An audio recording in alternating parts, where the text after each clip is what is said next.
जय हिंद दोस्तों, कैसे हो आप सभी। आप सभी का द लर्निंग इंस्टीट्यूट DLI में स्वागत है। हम इतिहास में देख रहे थे कि हमने इतिहास में पाषाण काल देख लिया है। पाषाण काल के बाद हमने हड़प्पा सभ्यता यानी सिंधु घाटी सभ्यता देख ली। अब इसके बाद हमने पैतृक सभ्यता देखना स्टार्ट किया। पैतृक सभ्यता में देखा हमने आर्यों का मूल निवास स्थान क्या है, इस संबंध में कौन से इतिहासकार क्या कहते हैं।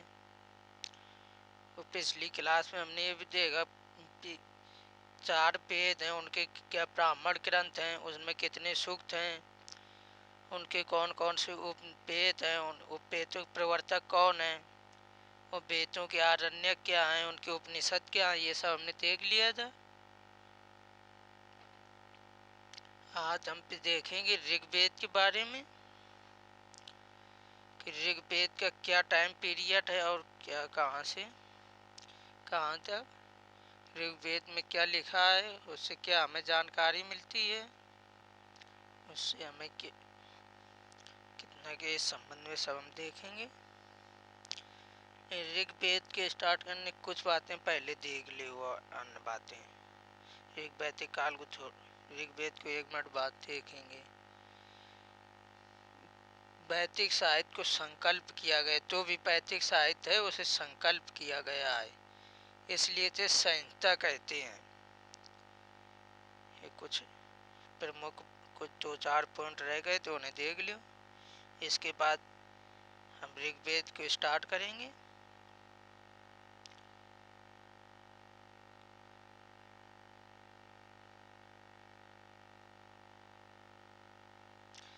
वैदिक साहित्य का संकलन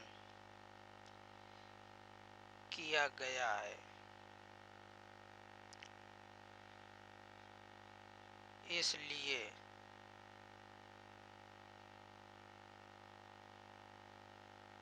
इसे संहिता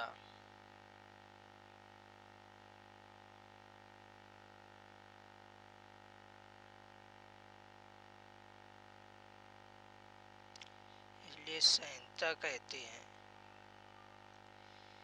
अब इनका संकलन करता कौन था। वेदों का संकलन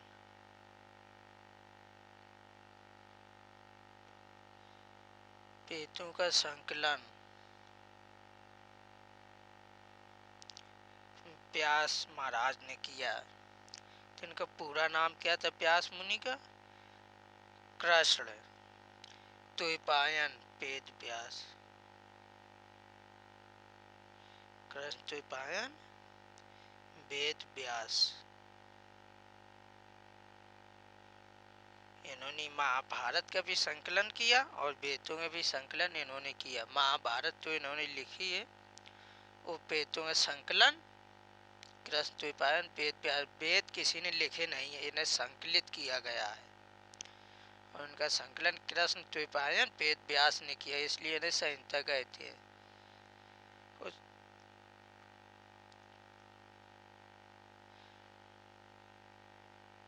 संहिताबद्ध किए जाने के पहले वेदों को एक दूसरे को कंठस्थ कराए गुरु परंपरा से। हमने अपने चेलों को कंठस्थ कराया, फिर उनमें से तो सबसे वो गुरु बन गया है, उसने अपने चेलों को इस हिसाब से आगे चलता था सुनकर, यानी उसने अपने गुरु सुना, उसने सुना, तो इसलिए इन्हें श्रुति ग्रंथ भी कहते हैं। वेदों को क्या कहते, श्रुति ग्रंथ।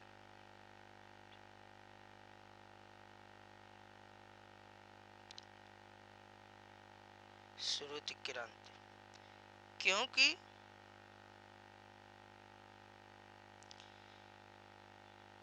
इन्हें संकलन करने से पहले सुनकर आगे पढ़ा जाए, कंठस्थ किया जाता था। सुनकर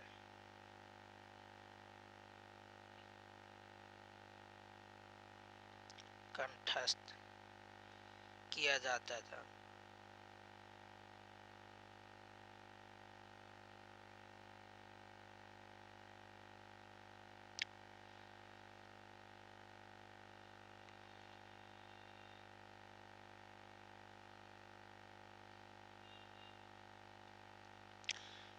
ये कुछ अन्य जानकारी थी। अब आएंगे हम ऋग्वेद के बारे में।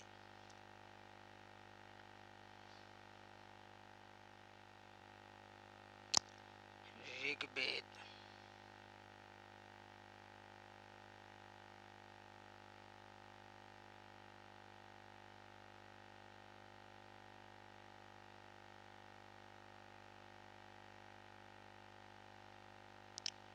ऋग्वेद के इसमें विभिन्न देवी देवताओं की स्तुति में गाय के मंत्रों का वर्णन है।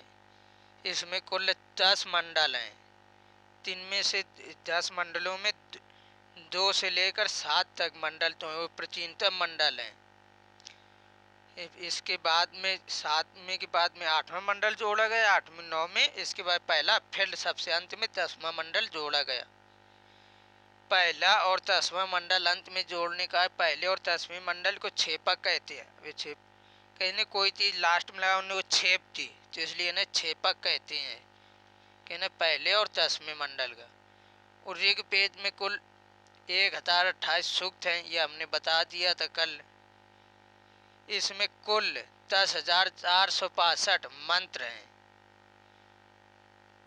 इनके सभी मंडलों की रचनाकार अलग अलग, जैसे प्रथम मंडल के रचनाकार मच्छेद में तिथि है। दूसरे मंडल क्रैसमत भार्गव। तीसरे मंडल की विश्वामित्र ने रचना की है। चौथे मंडल के वामदेव हैं। 5वें के अत्रि मुनि।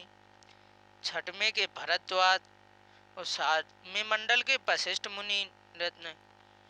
8वें मंडल के कर्ण ऋषि ने की है और अंगिरस ने मिलकर। 9वां मंडल पवमान अंगिरा ने की है, जिसमें सोम देवता का वर्णन मिलता है। और 10वें मंडल कई ऋषियों ने मिलकर की है इसकी रचना।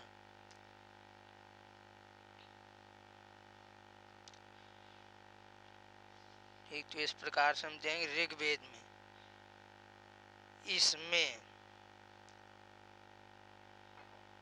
विभिन्न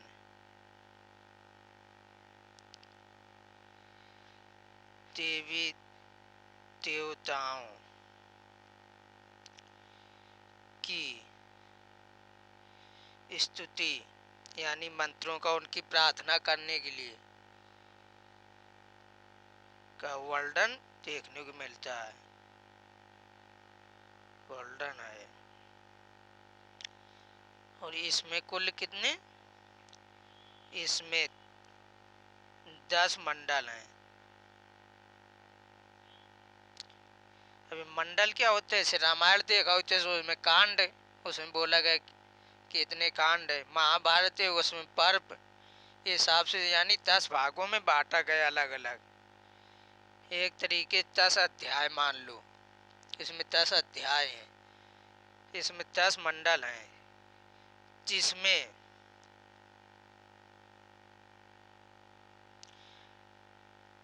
मंडल संख्या 2 से 7 तक प्राचीनतम है।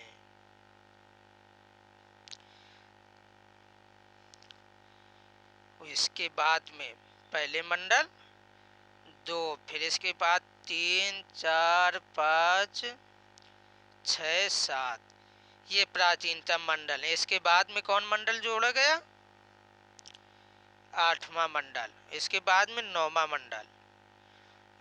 इसके बाद में पहला मंडल जोड़ा और सबसे अंत में 10वां मंडल जोड़, जिसमें हमें पुरुष सूक्त का वर्णन मिलता है देखने को 10वें मंडल में। ठीक, इनमें से दूसरे से लेके 7वें तक ये प्राचीनतम है। इसके बाद में ऐसे जोड़ा गया, फिर ऐसे जोड़ा गया, और तीसरे नंबर में से, और सबसे लास्ट में 10वें मंडल को। ठीक, इसलिए क्योंकि सबसे लास्ट में कौन, पहला, और उसके बाद में सबसे अंत में 10वां जोड़ा गया। मंडल एक हुआ, मंडल 10 को छेपक कहते हैं, क्योंकि जो चीज लास्ट में लगाते उसे कहते हैं, अंत में उसे छेप दिया, यानी उन्हें छेपक कहते हैं, उन्हें अंत में उसमें लगा दिया, जोड़ दिया गया। और सबसे अंत में पूछा जाए थी तो 10वां मंडल जोड़ा गया है। इसी 10वें मंडल में पुरुष सूक्त का हमें वर्णन देखने को मिलता है। जिसमें पुरुष सूक्त के अंदर एक नति सूक्त और पुरुष सूक्त में चतुर्वर्ण मिलता है व्यवस्था देखने को, जिसमें ब्राह्मण क्षत्रिय पै सूत्र को एक महापुरुष से पैदा हुआ बताया गया है। यानी ये पहले नहीं था, लास्ट में वर्ण विभाजन किया गया, क्योंकि 10वां मंडल सबसे अंत में जोड़ा गया। ऋग्वेद में कुल 1028 सूक्त यानी श्लोक हैं। ठीक, तथा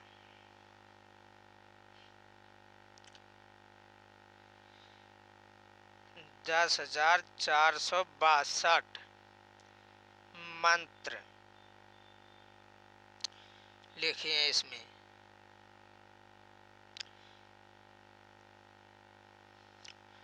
ऋग्वेद के मुख्य 3 भाग हैं।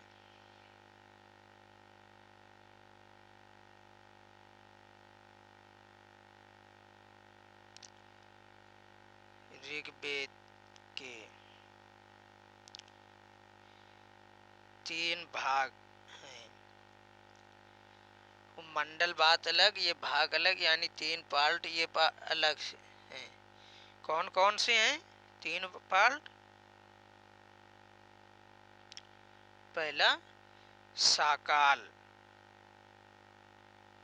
साकल, दूसरा वास्कल,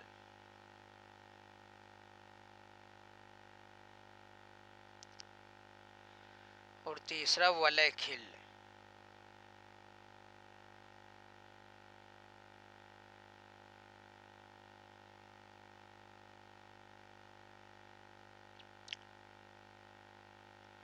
वलखिल कहीं कहीं ऐसा लिखा मिलेगा,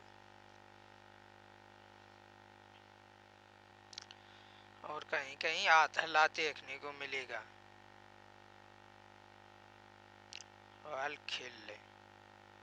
ठीक, तो आज की क्लास यहीं तक रखती, कल आगे देखेंगे इसके बारे में, और कल लिखा दें हम कि कौन से मंडल के रचनाकार कौन है, ये सब लिखा देंगे, और इसकी तिथि क्या है, इसमें किसका कितने बार वर्णन मिलता है, किस शब्द का, ये सब आगे लिखा देंगे। क्लास कैसी लगी कमेंट करके ज़रूर बताएं, और क्लास अच्छी लगी हो तो लाइक करें, और चैनल को सब्सक्राइब नहीं किया अभी तक, सब्सक्राइब अवश्य कर लें। जय हिंद, जय भारत।